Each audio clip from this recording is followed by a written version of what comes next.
बलख बुखारा के बादशाह सोया पड़ा महल में। रात के समय आवाज होती है छत पर, खड़क खड़क खड़क खड़क। उठ के देखता है, कौन है भाई? परमात्मा ने जिसको चेताना होता अनेक रूप में आ जाता है। बलख बुखारे का बादशाह अच्छे विचारों वाला था, भक्ति करने वाला था, लेकिन उसको तलाश थी, वो तलाश पूरी नहीं होती थी। प्रभु ने अपने आप इंतजाम कर दिया। जिस चीज के लिए दुनिया में निकलोगे, तलाश कर, प्रभु को तलाश करने के लिए निकलोगे, मिलेगा आपको। जो जिस काम के लिए निकलता है उसको मिलती है वो चीज, क्योंकि वो उसके लिए मेहनत करता है, बैराग जगाता है, लगन लगाता है, उसके लिए सतत प्रयास करता है। वो पूरे अपने सोच विचार ख्याल और अपनी सारी ऊर्जा उसमें झोंक देता है, उसको रास्ता मिलता है। किसी भी चीज में लगाओ, विद्यार्थी पढ़ाई में लगाता है, किसान खेती में लगाता है, व्यापारी व्यापार में लगाता है। जो जिस चीज का जिसको जरूरत है उसी में लगा के उस चीज को पाता है। आप लोग आते हो सत्संग में, आपको भी मंत्र दिया गया है, लेकिन वो मंत्र तो लेके एक तरफ धर दिया। शिकायत आपकी यूं की यूं है, वही आपके सिर दर्द, वही आपके घर परिवार के लड़ाई झगड़े, वही सास बहू की तकरार, वही बाप बेटे का झगड़ा। फिर मिला क्या आपको? अरे किसान भी समझता है जिसके खेत में झाड़ झंकाड़ खड़ा उसमें बीज थोड़ा डाल देगा, लेकिन संत तो सोचते हैं कि चलो फिर भी शायद ये किसी तरह से रास्ते पे आ ही जाए, और आते भी हैं बहुत लोग। कलयुग में सत्संग सबसे उत्तम चीज इसीलिए है।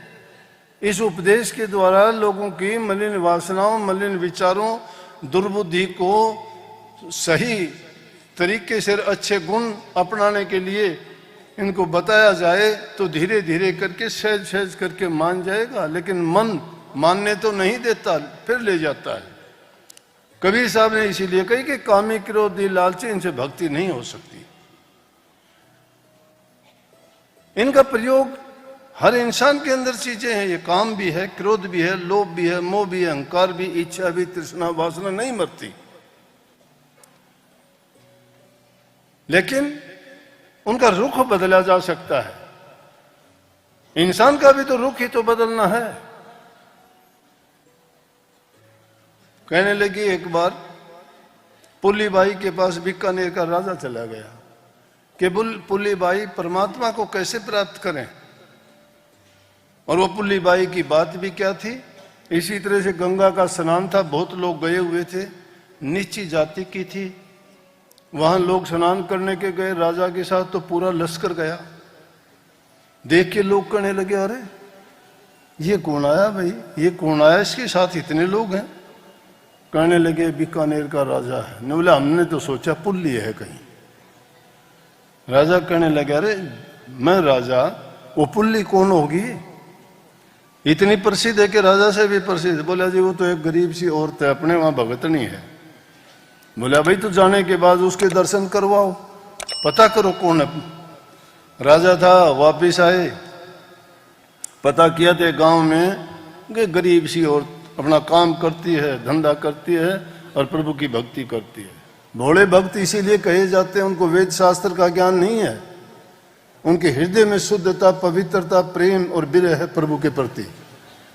उनको नहीं चाहिए दूसरी कोई ऐसी जो संसार के पदार्थों की चीज, दुनियादारी के लोग जो चाहते हैं। और प्रभु से जिसका प्रेम हो जाता है, भिरणी के पास क्या था? मीराबाई के तो गीत गाते हो, राज घराने की थी, उसके पास भिरणी का नाम तो बहुत कम लेते हो। गरीब थी वो, लेकिन भक्ति थी उसके पल्ले, उससे कम नहीं है, उससे मीराबाई के बराबर खड़ी है वो भी। भक्ति सर्वोत्तम है। तो ढूंढ ढांढ के उस गांव में गए। गांव में गए देखने के लिए, देखा तो वो तो गोबर अपना थापती है। लोग कहने लगे कि पुल्ली तेरे से राजा मिलना चाहता। बोला आ जाएगा। भक्तों को क्या मतलब? पंडित राजे भूपति आवे कोने काम। जिसको भक्ति की लगन है उसके लिए पंडित राजे भूपतियों का क्या मेल? ये तो भक्ति में बाधा डालने वाले हैं। बोले आ जाएगा। उसको पता ही नहीं राजा का जिक्र है, ऐसे थोड़ा बोलते हैं राजा को। बोले कि कमाल कर दिया इसने तो। राजा से जाके कहने लगे, राजा बुद्धिमान था, राजा उनकी तरह मूर्ख नहीं था। उन्हें कहा जाके कि जी उसने तो कह दिया आजा। बोला तो चलो भाई। अगले दिन गए, सुनते हो कुंडू साहब, अगले दिन गए, राजा गए, उनके साथ दूसरे लोग जाके खड़े हो गए। तो कहने लगे कि तेरा नाम क्या है, तेरा नाम क्या है? बोले जितने सांस शरीर में और इतने क्या नाम है, मेरा कोई नाम नूम नहीं है। दुनियादारी के लोग तो मुझे पुल्ली कहते हैं, लेकिन शरीर के नाम है ये, रूह का कोई नाम नहीं होता। बोले कि पुली तुम भगत नहीं है, परमात्मा कैसे मिले? ना परमात्मा का के पावना उरे तो तोड़ना उरे लावना। गोबर उठाया और बटोड़े पे लगा दिया। बोले कि क्या लावना? लोग बोले बड़ी मूर्ख है। राजा बोले बहुत बुद्धिमान है, सब कुछ कह दिया। कहती है जो मन को संसार की ओर से मोड़ लो और प्रभु की ओर लगा दो, बहुत आसानी से मिल जाएगा। ये कोई कठिन बात थोड़ी है, लेकिन कठिन इसलिए है कि संसार की तरफ से तोड़ना बड़ा मुश्किल है। क्योंकि हमारी रूह तो यूं समझो उस बहुत कीमती रेशमी वस्त्र जैसी है और वो कांटों के अंदर उलझ गई है। अगर उसको खींचोगे तो फट जाएगी वो। इसको सुलझाना पड़ेगा और सुलझाने में बहुत टाइम लगता है और उसके लिए वाकिफकार चाहिए, गुरु की जरूरत यहां पड़ती है। इसीलिए कहीं माया मरी न मन मरा मर मर गए शरीर, आशा तृष्णा ना मरी कह गए संत कबीर। ये सारी चीजें विद्यमान रहेंगी आप में। काम है, काम काम सब कोई कहे काम ने चीन्या कोई, जितनी मन की कल्पना काम का आवे सोए। काम एक बुरी चीज का नाम नहीं है। मन की कामनाएं जितनी भी पैदा हमारे, वो काम है सब की सब। लेकिन वो काम करना चाहिए, नेक काम करना चाहिए, उस काम से किसी को दुख नहीं होना चाहिए। सिख लोगों ने तो सीधा कहा, नानक साहब ने कहा, हाथ कारवल मन यारवल। हाथों से काम करते रहो, मन प्रभु की ओर लगाइए। कई लोग बहाना लगा देते हैं, किसी में ध्यान अभ्यास में नहीं बैठ सकता, मेरे सिर में दर्द हो गया, मुझे रोग हो गया, मुझे बीमारी हो गया, कैसे बैठूं? गाते भी हैं, मन का दोष निकाल देते हैं। अरे दोष तो हमारा चंचलता का है। मन क्या करेगा? मन कहाँ है? किसी डॉक्टर ने शरीरों का पोस्टमार्टम करते कि डॉक्टर ने मन आज तक निकाल के नहीं दिखाया। वो मन ही तो रमा हुआ है रोम रोम में, रोम रोम में रमा हुआ राम है। तो वो मन हमें नहीं निकलने देता। मन के गुलाम हैं हम, जो मन चाहता है वो करते हैं। मन के मारे बन गए बन तज बस्ती माँ, कहें कबीर क्या कीजिए ये मन माने ना।